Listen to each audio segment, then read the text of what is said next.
혹시 마음의 감기라는 말 들어보셨죠? 근데요, 이게 이젠 그냥 감기 수준이 아닙니다. 우리 사회 전체를 위협하는 정말 심각한 문제가 됐거든요. 그래서 대한민국이 이 위기에 맞서 아주 중요한 청사진을 그렸습니다. 앞으로 5년 동안 우리 사회를 어떻게 바꿀 계획인지 지금부터 같이 한번 뜯어보겠습니다. 자, 그런데 이런 대대적인 계획, 도대체 왜 지금 꼭 필요한 걸까요? 그걸 알려면 먼저 이 질문부터 생각해 봐야 해요. 정신건강 위기가 우리 사회에 또 국가에 얼마만큼의 비용을 치르게 하고 있을까요? 네, 무려 12조 9천억 원입니다. 이게 매년 정신질환 때문에 우리 사회가 치르고 있는 눈에 보이지 않는 비용이라는 거예요. 어마어마하죠?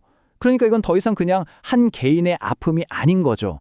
사회 전체가 짊어진 엄청난 짐이라는 걸 이 숫자가 똑똑히 보여주고 있는 겁니다. 아니, 12조 9천억 원이라니. 대체 이 어마어마한 돈이 어디서 나오는 걸까요? 우리나라 정신건강 위기가 지금 어느 정도인지 그 현주소를 조금 더 깊숙이 들여다보겠습니다. 문제의 핵심, 여러 가지가 있겠지만 역시 투자입니다. 이 그래프를 한번 보세요. 우리나라가 전체 보건 예산에서 정신건강에 쓰는 돈이 고작 3% 정도예요. OECD 평균이 6.7%인데 거의 반토막 수준이죠. 문제가 이렇게 심각한데 우리가 얼마나 소극적으로 대처해왔는지 보여주는 너무나 명백한 증거라고 할 수 있습니다. 이렇게 투자가 부족하니까 그 결과는 고스란히 우리 삶에 나타날 수밖에 없겠죠. 스트레스랑 우울감은 점점 더 심해지고요. 특히 수도권 밖으로 나가면 제대로 된 서비스를 받기조차 힘들어요. 격차가 너무 벌어진 거죠. 그러니까 사람들이 이제는 아프면 치료해줘. 이걸 넘어서 아프기 전에 좀 막아달라. 이렇게 외치고 있는 상황입니다. 바로 이런 절실한 목소리에 응답하기 위해서 드디어 정부가 새로운 청사진을 내놨습니다. 앞으로 5년 동안 대한민국의 정신건강 정책을 확 바꿔놓을 그런 계획이죠. 여기서 중요한 점은요. 이게 그냥 보건복지부 혼자 하는 계획이 아니라는 거예요. 여러 부처가 다 같이 힘을 합친 말 그대로 범정부 차원의 전략입니다. 왜냐하면 정신건강이라는 게 단순히 병원 문제만이 아니잖아요. 교육, 고용, 주거 문제랑 다 얽혀 있으니까요. 2030년까지 대한민국의 정신건강 정책의 판 자체를 새로 짜는 작업이라고 보시면 됩니다. 이 계획의 핵심을 딱 한 단어로 말하라면 전 패러다임 전환이라고 할 것 같아요.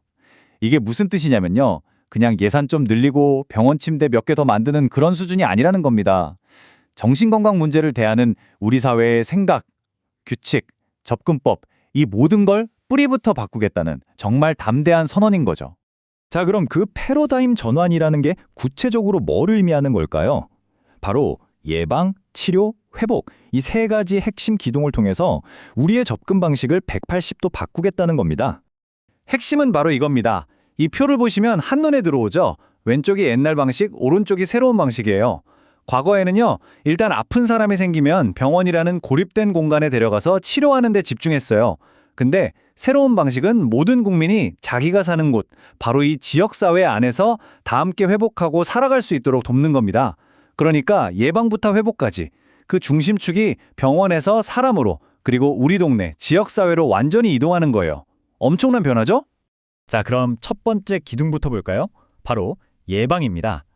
말 그대로 문제가 터지기 전에 미리 마음 건강을 돌보자는 거죠. 전 국민 누구나 심리상담 문턱을 확 낮추고요. 특히 힘들어하는 청년들의 마음을 미리 살펴볼 수 있게 검진도 확대합니다. 그리고 알게 모르게 정신질환에 대한 편견을 만드는 미디어 보도 방식 같은 사회 환경도 같이 바꿔나간다는 계획입니다. 두 번째 기둥은 치료입니다. 여기서도 패러다임이 바뀌어요. 물론 위기 상황에 더 빨리 대응하고 집중치료 시설을 개선하는 것도 중요하죠. 근데 진짜 큰 변화는 그 철학에 있습니다. 예전처럼 무조건 가두고 통제하는 방식이 아니라 한 사람 한 사람의 인권을 존중하면서 치료받을 수 있는 환경을 만드는 데 집중하겠다는 거예요. 그리고 마지막 세 번째 기둥, 어쩌면 이게 가장 희망적인 변화일지도 모르겠습니다.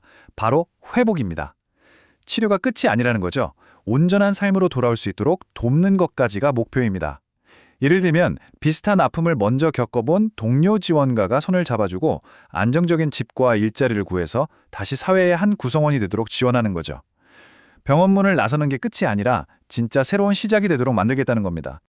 자, 그런데 이렇게 거창한 계획이 그냥 말로만 끝나면 안 되겠죠. 그래서 정부가 2030년까지 우리가 어디까지 가야 하는지 아주 구체적인 성공 지표를 내놨습니다. 목표가 아주 구체적이에요.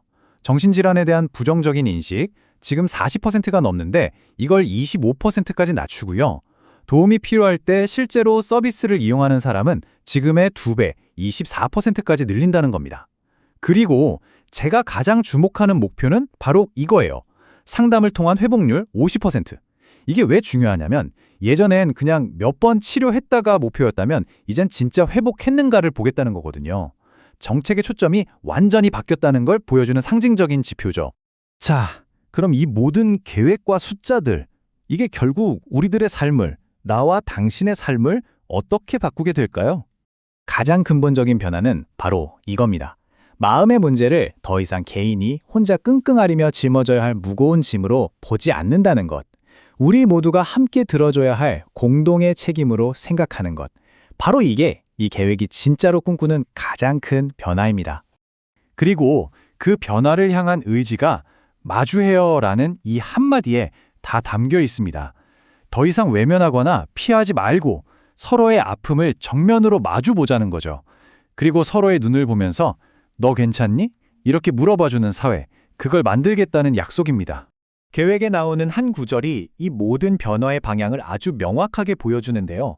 이번 치료 중심의 접근에서 지역사회 기반 서비스를 아우르는 회복지향적 접근으로 전환, 병원이 아니라 우리가 발 딛고 살아가는 바로 이곳에서 온전한 삶을 되찾도록 돕겠다는 약속인 겁니다.